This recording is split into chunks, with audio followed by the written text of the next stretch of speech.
a todos los radioyentes de todos los lugares donde llegue esta palabra. Vamos a abrir la Biblia en el libro de Efesios capítulo 2 versículo 8. Vamos a estar leyendo la palabra de Dios. Si usted tiene su Biblia, sáquela de ahí donde está. Vamos a leerla. A mí me gusta mucho citar la Biblia porque la palabra de Dios, el sostén de la predicación es la palabra de Dios. Así que esta mañana vamos a leer Efesios 2:8. Dice: en el nombre de Jesús, porque por gracia sois salvos por medio de la fe, y esto no de vosotros, pues es don de Dios. Dice otra vez: porque por gracia sois salvos por medio de la fe, y esto no de vosotros, pues es don de Dios. Esta mañana le hemos puesto al tema ¿qué es salvación? Basado en Efesios 2:8, el tema se llama ¿qué es salvación? Se cuenta que una vez un cierto predicador llegó a cierta provincia en cierto lugar alejada del pueblo, llevando el mensaje de salvación. Y este hombre tenía sed, pues tal vez el calor del día lo había fatigado, y dice que llegando a cierto lugar, a cierto pueblo, y no conociendo a nadie, no hallando qué hacer y teniendo sed, no hay ni a quién acudir, fue al único lugar que estaba abierto, una cantina, y se acerca al cantinero y le dice de esta manera: ¿puede usted regalarme un poco de agua? Tengo sed. Entonces el cantinero le pone un vaso de agua, y cuando está ahí el cantinero sabe que él es un predicador y le expone esta pregunta. Le dice al predicador: ¿qué es salvación? El predicador se le queda viendo, empieza a ver la cantina que estaba hecha de madera, de palma, y juntando un puñado de basuritas, de madera, de basuritas, de paja, hace un círculo. Luego, mirando cuidadosamente hacia las paredes de la cantina, busca afanosamente y encuentra un gusanito, va y lo pone en medio, le prende fuego alrededor, y cuando le prende fuego alrededor, aquel gusano indefenso no haya por dónde escapar, se mueve de un lado a otro y el fuego lo acosa. Entonces aquel predicador extiende su mano, toma al gusano y lo pone afuera, donde ya no hay peligro. Volteando a ver al cantinero, le dice: esto es salvación. Amado hermano, el tema se llama ¿qué es salvación? El hombre busca una salvación, un refugio, una respuesta, algo en su vida, y a veces no lo encuentra. Cosas como esas suceden en la vida, que muchas de las veces terminan en suicidio y otros en otras cosas, porque la persona no encuentra salvación. Hoy, esta mañana, yo quiero hablarle de la salvación. Esto es salvación. ¿Qué es la salvación? La salvación es la liberación de la esclavitud del pecado y de la condenación. Eso es salvación. Es la liberación de la esclavitud del pecado y de la condenación. Hay una condenación tremenda sobre el ser humano. La Biblia dice en Génesis 2:17, dice de esta manera: mas del árbol de la ciencia del bien y del mal no comeréis, porque el día que del comieres ciertamente morirás. El hombre viene arrastrando una maldición hereditaria por la desobediencia desde el Génesis.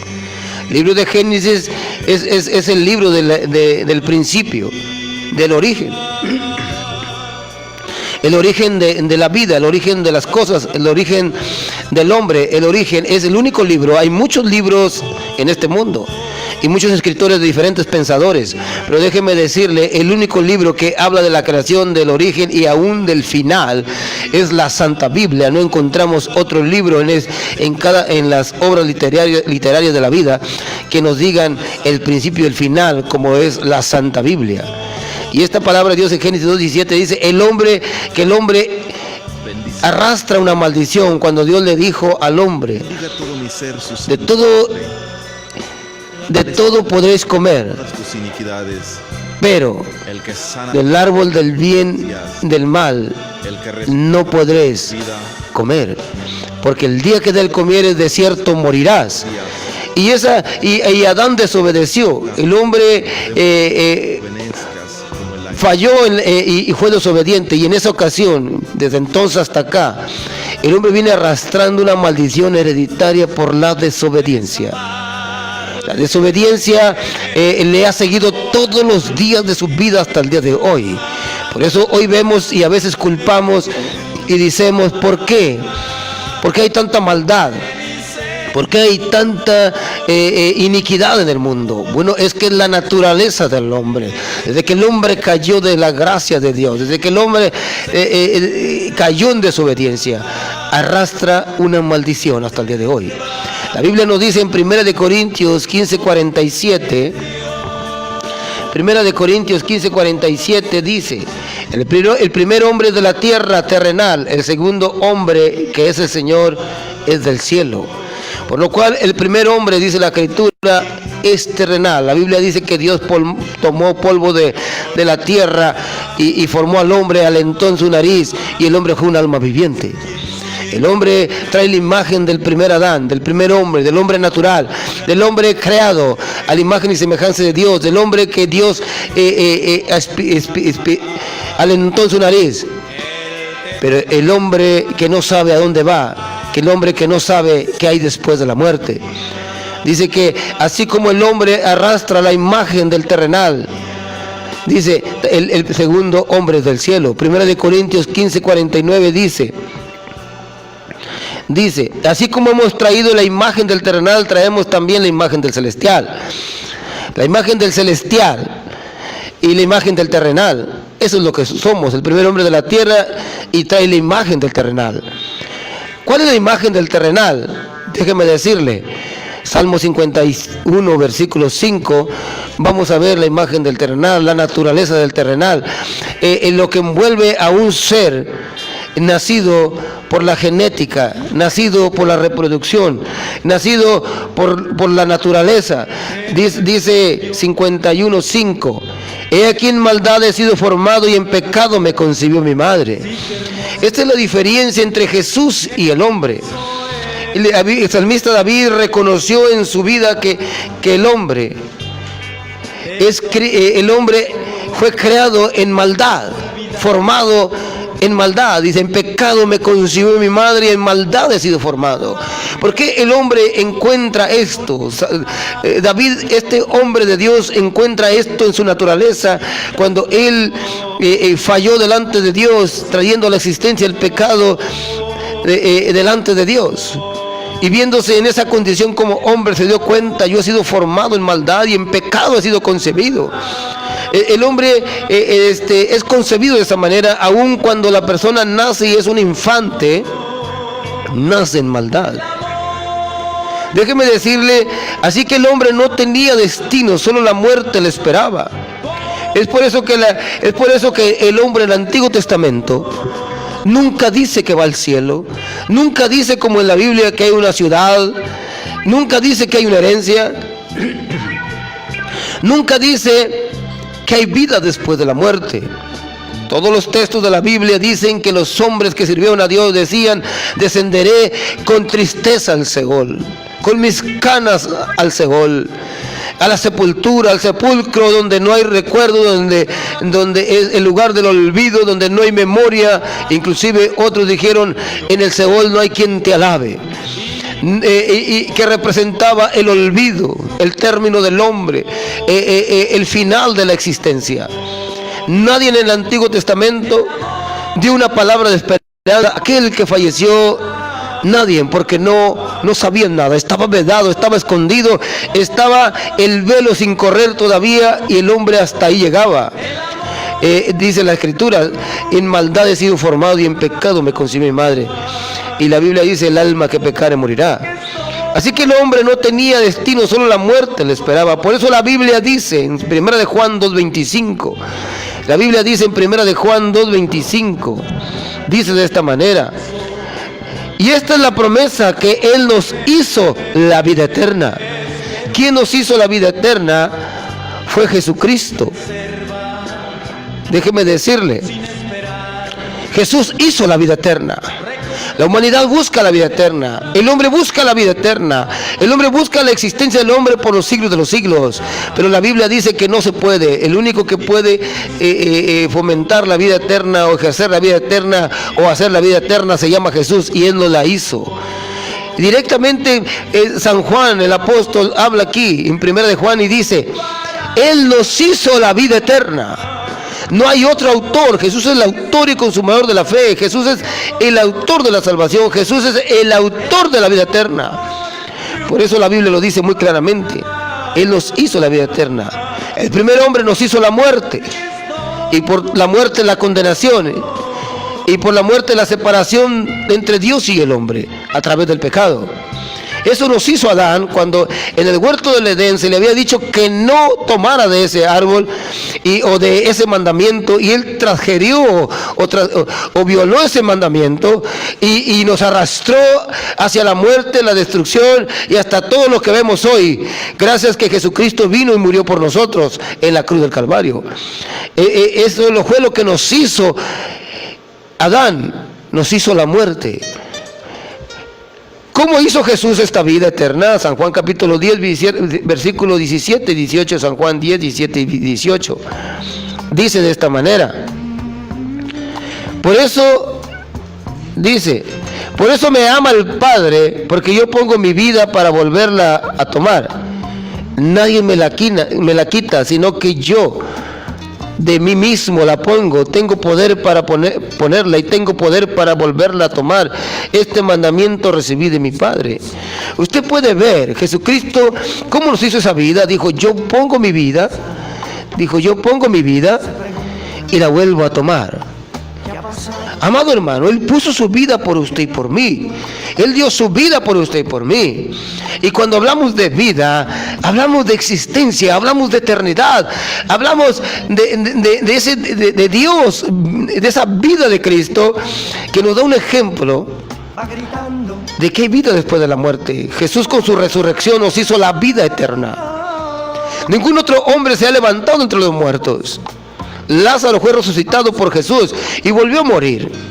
Elías, Eliseo resucitaron niños y volvieron a morir. La gente en los hospitales ha resucitado y ha vuelto a morir. Jesucristo resucitó y nunca ha vuelto a morir y vive para siempre. Por esto, de esta manera nos dio la vida eterna, nos hizo la vida eterna. Él es el autor de la vida eterna, es el autor de la salvación a través de la resurrección corporal de Jesucristo. Si no hubiera resurrección corporal de Jesucristo, no hubiera nada de lo que tenemos. Déjeme pararme un poco aquí. No hubiera ni siquiera fiestas de Navidad, no hubiera ni siquiera templos católicos, templos evangélicos, no hubiera ni siquiera Día de Reyes, no hubiera ni siquiera una Biblia completa, y ni siquiera el día que alguien muriera, ni qué decirle. Enterraríamos a nuestros muertos y no habría nada que decirle, no habría nada que esperar. Simplemente la persona murió y no te volvería a ver. Pero cuando Jesucristo vino y resucitó entre los muertos y nos hizo la vida después de la muerte, con este ejemplo en carne propia, en vida propia, nos damos cuenta que hay vida después de la muerte, que por 3 días Él falleció muriendo en la cruz del Calvario y se levantó entre los muertos y se presentó con sus apóstoles, y de esta manera, a través de su resurrección, nos hizo la vida eterna. Amado hermano, déjeme decirle esta mañana, gracias a que Jesús vino, nosotros tenemos hoy una predicación. Hoy tenemos mucho trabajo, muchas cosas que hacer en esta vida. Poner radios cristianas, poner televisores cristianas, repartir folletos, orar por los enfermos, orar por las necesidades. Los ángeles tienen mucho trabajo. Tal parece que cuando Jesús vino a este mundo y se levantó de los muertos, todo se revolucionó, todo se movió. Hay un escritor que escribe un libro que se llama Ángeles en Misiones Especiales. Y él le pregunta a un ángel que lo visita y le dice: ¿qué hacen ustedes? Y aquel ángel le contesta y le dice: desde que Jesús volvió al cielo tenemos mucho trabajo. Aleluya. Si ellos tienen trabajo, nosotros también. La Biblia dice que Jesús nos hizo la vida eterna. Ahora, ¿cómo nos hizo la vida eterna? Dando su vida por nosotros. ¿Cómo nos hizo la vida eterna? ¿Cómo trajo esta salvación hacia la humanidad? Venciendo la muerte, dice la Biblia. Romanos capítulo 5 y versículo 12. Dice de esta manera. Dice: por tanto, como el pecado entró en el mundo por un hombre, y por el pecado la muerte, así la muerte pasó a todos los hombres, por cuanto todos pecaron. Pues antes de la ley, dice, pues antes de la ley había pecado en el mundo. Amado hermano, dice, por tanto, la muerte entró por un hombre, Adán. Así la vida vino por Jesucristo.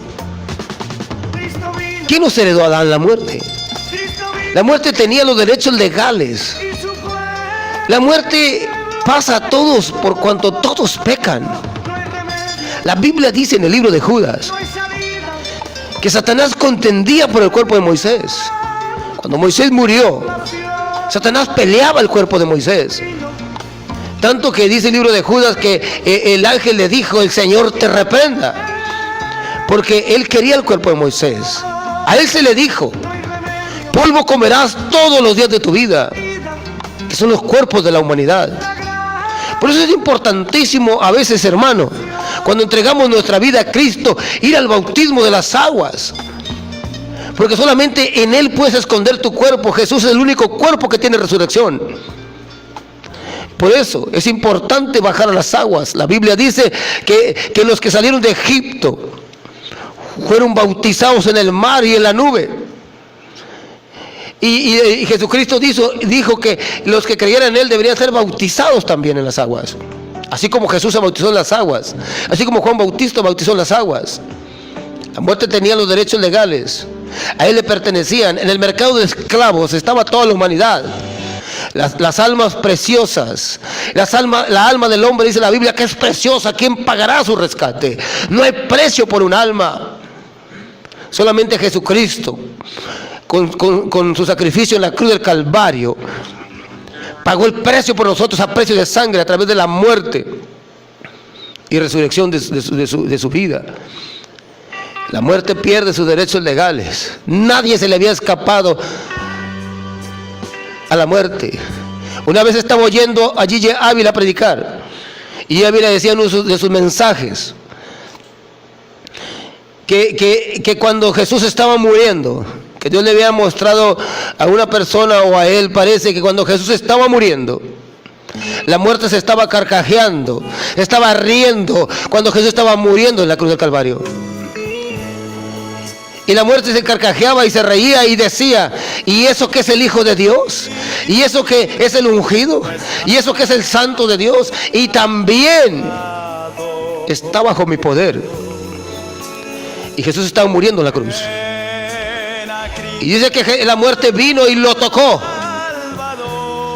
Y cuando tocó a Jesús, Jesús murió en la cruz del Calvario. Pero lo que la muerte no sabía es que cuando el alma empezó a salir del cuerpo de Cristo, no era un alma común y corriente, no era un alma como la de nosotros. Dice que una grande luz empezó a surgir del cuerpo de Jesús. Y salió aquel personaje, el Hijo de Dios, el alma del Hijo de Dios, que se había hecho carne, y toma la muerte y la despoja, aleluya, y le quita las llaves. Amado hermano, quien salió del cuerpo de Jesús no era un alma como la de nosotros, era el alma del Hijo de Dios. Era una luz muy fuerte, una luz poderosa, era el alma del Hijo de Dios. Y de esa manera Jesucristo, dice Gigi Ávila, le arrebata a la muerte las llaves. Por eso Jesucristo dice en Apocalipsis: yo tengo las llaves de la muerte, del Hades y del infierno. Alguien dijo: la muerte no viene, el diablo no viene solo, la muerte viene con él. El Señor reprenda la muerte. Los derechos legales pasaron a Jesucristo a través de la resurrección de Jesucristo. Y Él rescata en el mercado de esclavos a usted y a mí, con todos nuestros delitos y pecados. Jesucristo es el autor de la salvación a través de la vida corporal de Jesucristo. La Biblia dice en Colosenses 2:13, dice de esta manera. Colosenses capítulo 2 y versículo 13: y vosotros, estando muertos en pecados y en la incircuncisión de vuestra carne, os dio vida juntamente con Él, perdonándoos todos los pecados. ¿Ve usted? Estamos muertos en delitos y pecados. Hay gente que está muerta en delitos y pecados. Hay gente que dice, ¿por qué hago esto y no lo quiero hacer? Porque está muerto. Y un muerto hace todo lo que la vida, la naturaleza, lo que tiene. ¿Qué hizo la naturaleza de Adán? La Biblia dice que el primer hijo que le nace, Caín, es un homicida y mata a Abel. El primer hijo de Adán fue homicida. Amado hermano, esa es la naturaleza del hombre sin Dios. El primer hijo de Adán no agradó a Dios porque en vez de hacer un sacrificio justo y recto, llevó a Jesús lo que le dio la gana, llevó a Dios lo que le dio la gana. No tenía principios espirituales. Amado hermano, dice, nosotros estando muertos en delitos y pecados y en la circuncisión de nuestra carne, os dio vida juntamente con Él, perdonando todos los pecados, anulando el acta de los decretos que había contra nosotros. Lo que acabamos de decir, la muerte tenía los derechos legales, que nos era contraria, quitándola de en medio y clavándola en la cruz. Y despojando a los principados y a las potestades, los exhibió públicamente, triunfando sobre ellos en la cruz.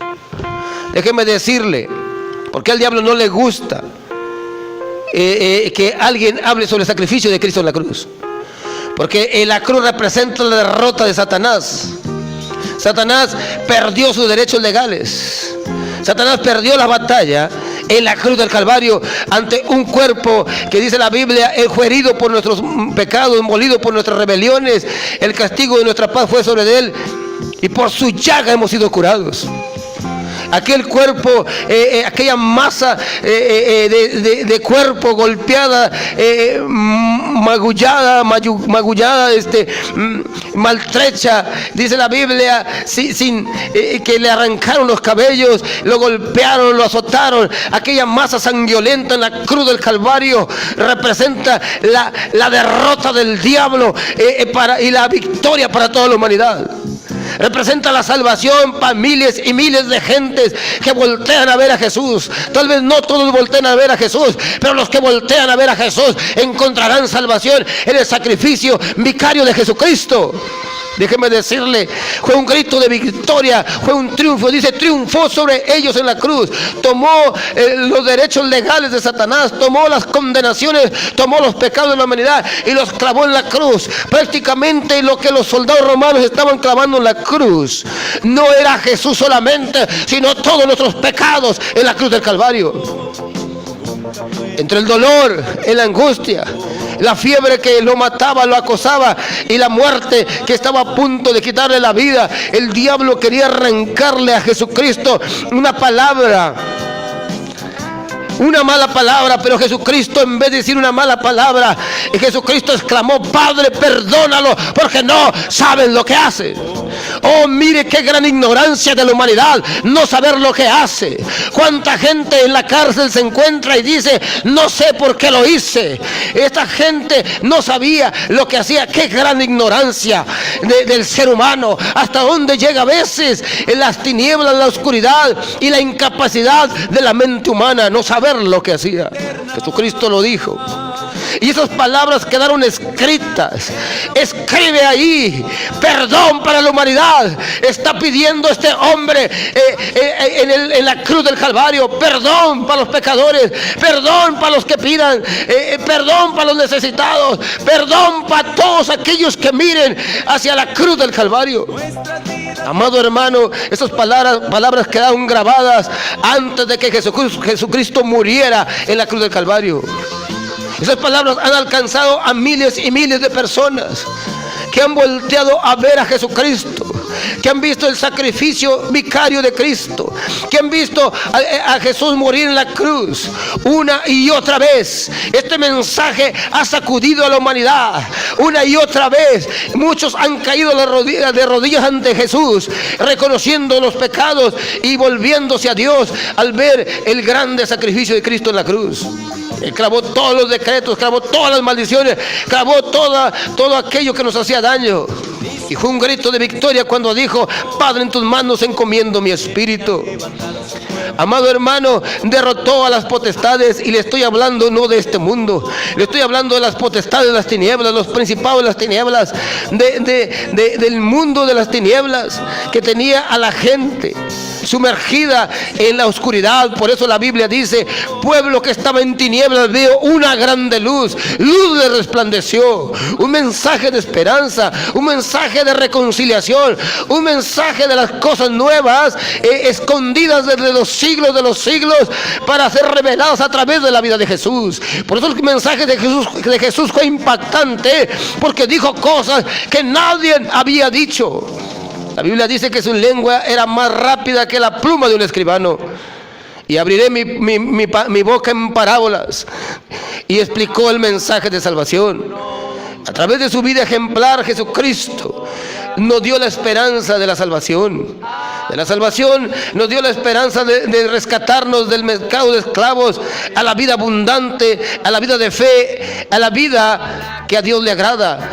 Abrió las puertas. La Biblia dice que cuando Él estaba muriendo en la cruz, el velo del templo se rompió de arriba hacia abajo y se pudo ver hasta adentro, y ahora todos podemos entrar a la salvación, que es a través de Jesucristo. Cuando Jesucristo se levanta de entre los muertos, capítulo de Mateo 28, versículo 18 dice, le dijo así a sus discípulos.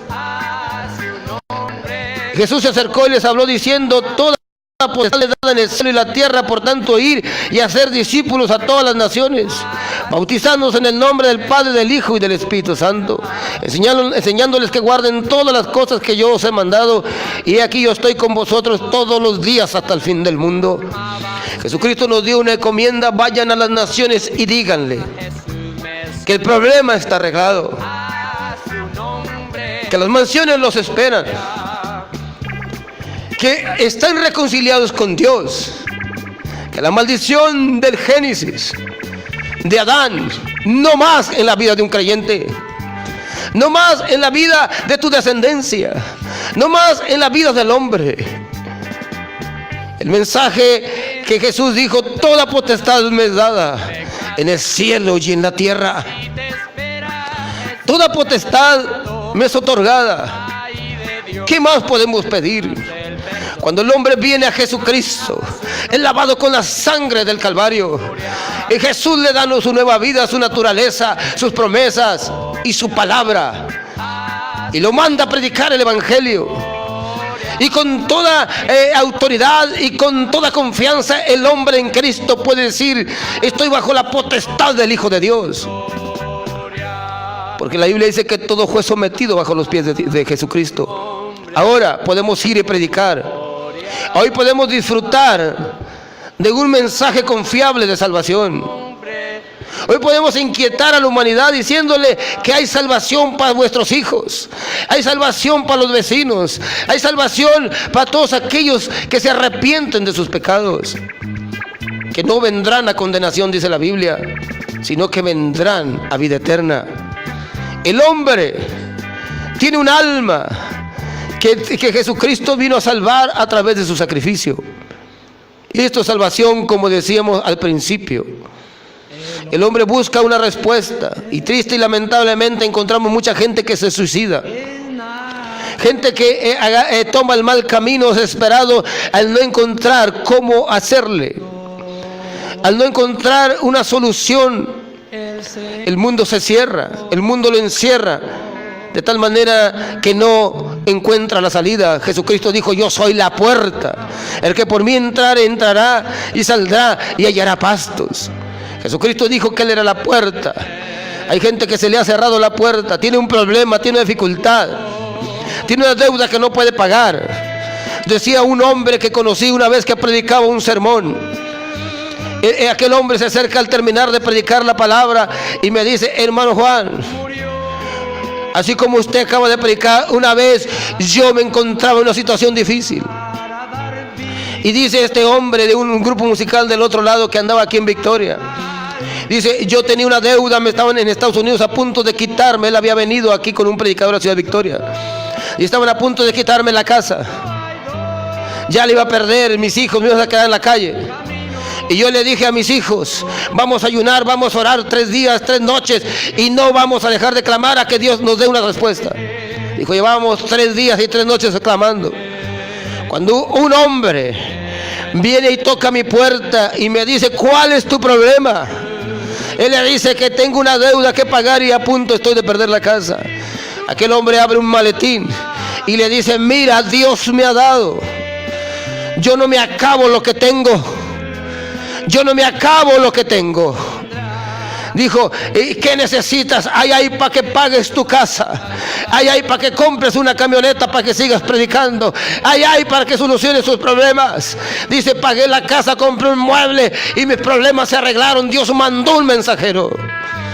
A veces nos olvidamos que pertenecemos a un Dios que hizo los cielos y la tierra y que dice, mío es el oro y mía es la plata, clama a mí y yo te responderé y te enseñaré cosas grandes y difíciles que tú no conoces. Tal parece que los misterios a Dios se le han acabado. No es así, amado hermano. Dios tiene para ayudarnos. Dios tiene personas indicadas. Amado hermano, en esta tarde, déjeme decirle esta mañana, perdón. Eso es lo que Jesús vino a traer, respuestas a la humanidad, para aquellos que le buscan. Amado hermano, dice la palabra de Dios en Apocalipsis 7:10. Dice de esta manera: y clamaban a gran voz diciendo, la salvación pertenece a nuestro Dios que está sentado en el trono y al Cordero. La salvación pertenece a Jesús. No hay otro nombre debajo del cielo en el cual podamos ser salvos, sino que el nombre de Jesucristo, el autor y consumador de la fe. Si algo le falla, voltea a ver al autor. Él es el autor. Él es el consumador. Él es el de las promesas. Él es el primogénito de los muertos. Él es el que estuvo muerto y ahora está vivo.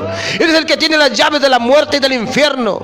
Él es el que tiene todas las cosas bajo sus manos. Él es Jesús de Nazaret, amado hermano. Usted tiene que aprender a verlo como Él es. Es el autor y consumador de la fe. Y cuando los demonios lo miran, tiemblan. Y cuando sus enemigos lo miran, tiemblan. La Biblia dice que cuando Juan el Amado vio a Jesús en Apocalipsis, dice que cayó como muerto, tirado a los pies de Él.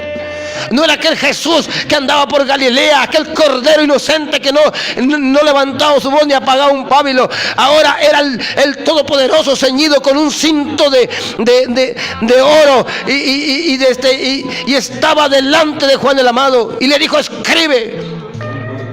Antonio Bolaños dice que el autor del Apocalipsis no es Juan el Amado, sino el mismo Jesucristo.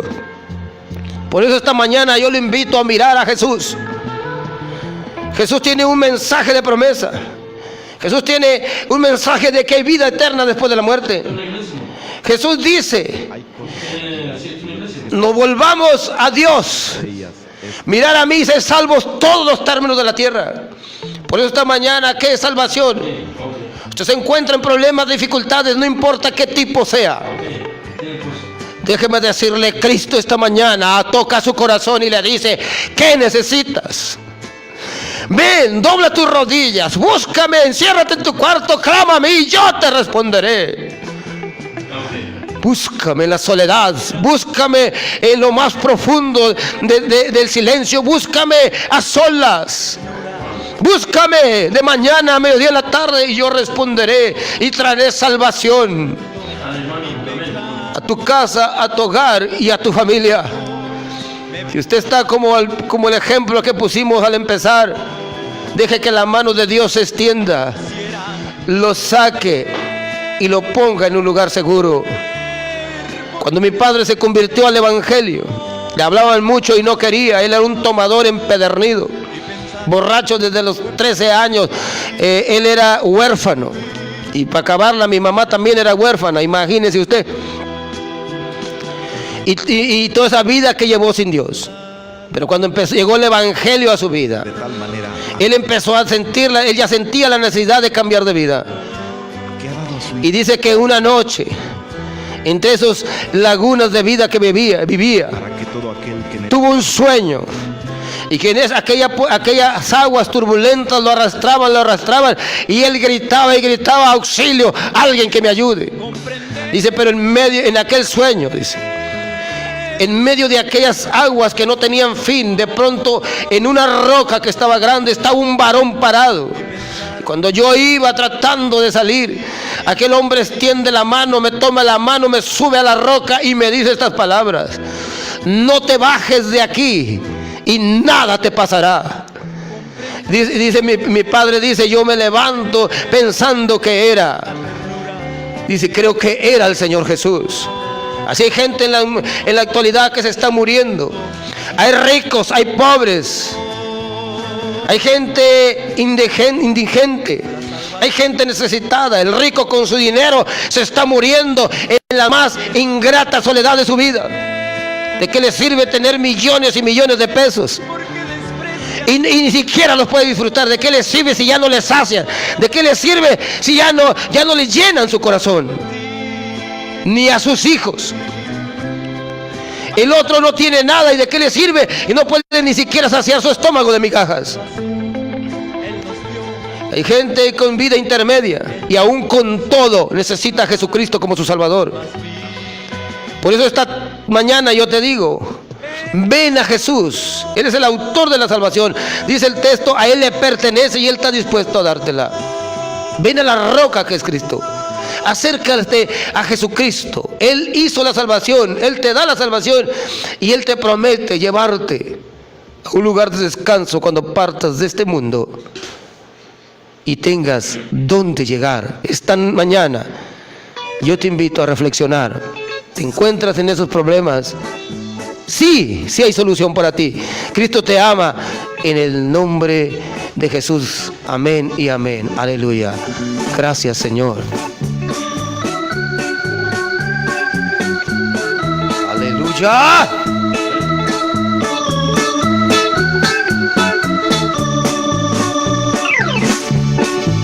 Por la mañana yo dirijo mi alabanza